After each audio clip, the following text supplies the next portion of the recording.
Hey, Mr. Five here. I may not be as much as the person as I used to be, or a sizable person I used to be. But after battling multiple myeloma, which is a blood cancer, for over a year, chemotherapy treatments, which has been just brutal. Chemo is when they inject your body with radiation treatments to sort of kill the cancer cells in your blood or with whatever, if they has a metastasize into something else or spread to other parts of your body. But it radiates your entire body in some sense over the course of different treatments.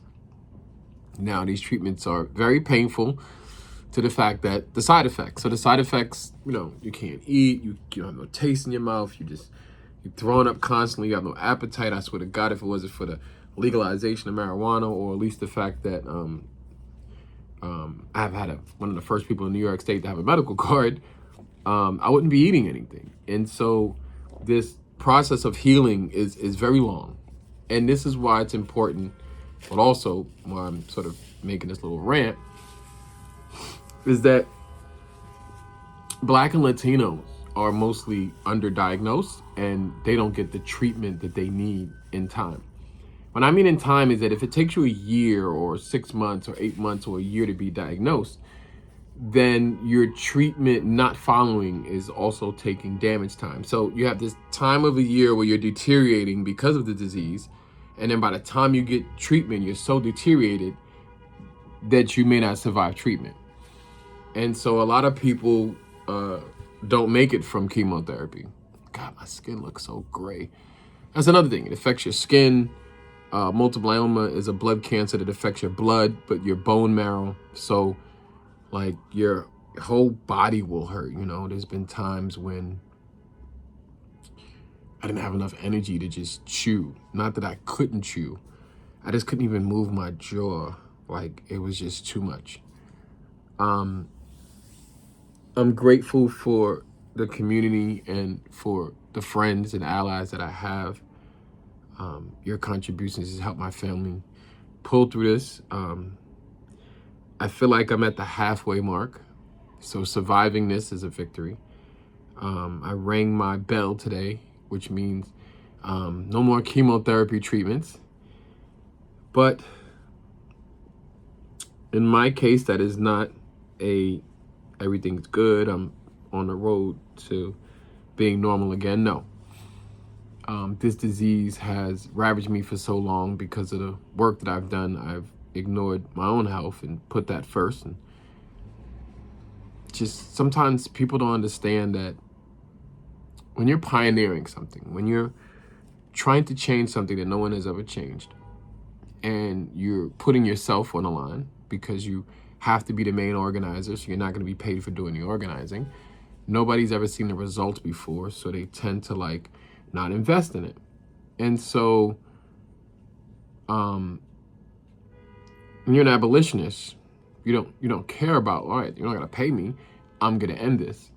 You end up using your own means, your own energy, your own life force to will it into existence. And when you put that much energy into it, people feel that energy, people are connected. And so other survivors would be like, oh man, I see you doing this, I'm gonna do it too, right? And if you continue on that selfless path, because all you do have to do at that point is say, hey, let's go, and welcome that person, you can build a movement, right? And it's just constantly gonna tear you down. In this work, you have to have a balance. But when I came home, it was no time for balance. There was not a lot of survivors doing this work. It really was none.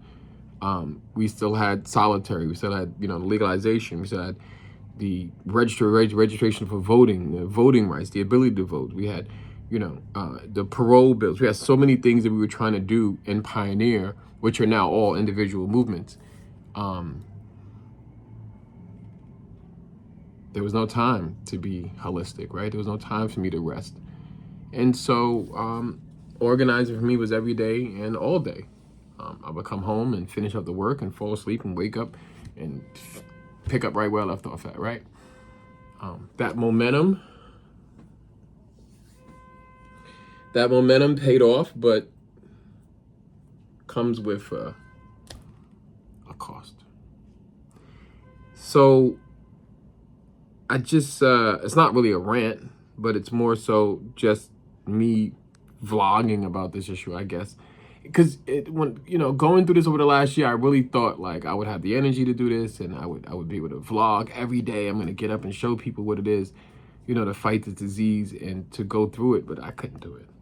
I physically didn't even have the energy to even hold a camera. Like, it became very, very difficult. Throughout this battle, Mount Sinai has been helpful, but also problematic, and one of the major questions was like, how did this all start? Like, how did I find out? I found out like most people find out about the disease. You feel bad, you avoid it, you don't go to the doctor, and you just, you deal with it. I was going through a lot of stress. This was about a year ago, literally Veterans Day, about 2 years ago. No, not last Veterans Day, but the one before that. And I had this meeting because it was a new Black veteran, and I have a youth project that has ice cream trucks, but I can't get mobile permits. So I've been trying to meet with the head of veterans because all my drivers are veterans. And we were supposed to be meeting with the mayor. So the new mayor is Black. The new head of the veterans is Black. All my drivers are Black veterans. Why they can't get permits? Why we can't get mobile permits? Why food vendors aren't allowed to have these licenses? My vendors are young people. It's an alternative to incarceration program. It makes funds for young people.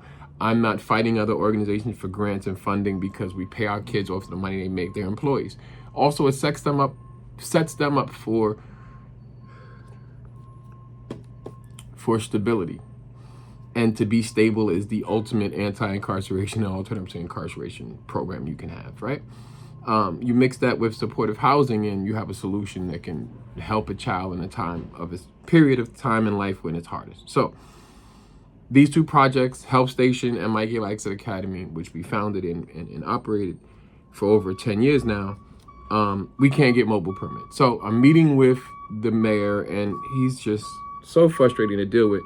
I thought he actually gave me a heart attack. Turns out I had a slight stroke. I had to go to the hospital. And I was in there for about a month in the ICU and then, downstage from there. And I didn't really kind of want everybody to know. So I'm like posting from the hospital, which is crazy. And then I got released from the hospital. The hospital never sent my meds to the pharmacy. So I ended up back in ICU when I collapsed again. And then when I went to the hospital a second time, I'm in ICU again for like another month. And then they're like, something's wrong with you, your kidneys is not working, and it was all these tests. But then they released me, and then they gave me an outside PCP, a new doctor. And then like a week after that, they never sent the med to the pharmacy, so I'm gonna end up back in the hospital, which is the second time. And then my doctor moved to Italy, which was crazy. And the hospital never told me. So now I'm like even worse condition. And I stayed in the hospital for months until they basically did all the tests that they needed to do. And the assumption was that I had multiple myeloma, but then the confirmation came later on. The reason why I'm saying this is that process took like most of the year up, right? If I was of a different race, it probably wouldn't happen like that.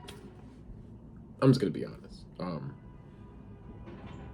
The medical system is negligent for people of color, and this is a disease that only mostly impacts men and people of color. So with the majority of impacted people being sort of from this bottom 10% of society, there's not a lot of care, there's not a lot of concern. And so I think moving forward, I want to do a lot more activism and organizing around people returning home who have left us. How many leaders and how many organizers, how many activists you knew have died from cancer, but did over 10 years in prison or did this time in prison, which sort of massacized their problems into corrosive states in their body. So, this is not the end for me. This is actually a very long beginning. And I'm hoping to not go anywhere. I have too much work to do. We all have too much work to do for me to be going anywhere. We have ended solitary in New York, but we also influenced like 900 pieces of legislation over 42 states in the last 15 years. But now it's time to confirm those and so really push this abolition movement and this survivor network and movement to the end. You know, it's gonna be hard for me doing dialysis every day. I've lost so much weight. I don't even recognize the person I see anymore. But I'm not going anywhere, and my spirits will not be broken by this. You know, it's very difficult, but survivors, we don't know anything else to do but survive. We only know to fight back, and we never quit, we never give up. If today was my last day, I would probably be happy because of all of the things that I've done and the successes I've made. I would miss my family, I would miss my kids, I would miss life, but I wouldn't have regrets. Yes, I sacrificed a lot of myself for the help and the progress of others, but I believe the world is going to be a better place because of it, and this is what we do. But I have too many bills to pass, too much change to make, and we have too many lives that need us and depend on us. So I'm not going anywhere, and neither are you. Let's get to work.